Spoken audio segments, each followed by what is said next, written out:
Michael was actually the new kid on the block. He wasn't very popular yet. He didn't have a lot of friends.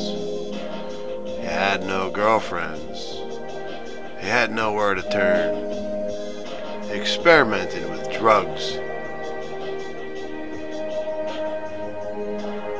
He experimented with books. He experimented with birds.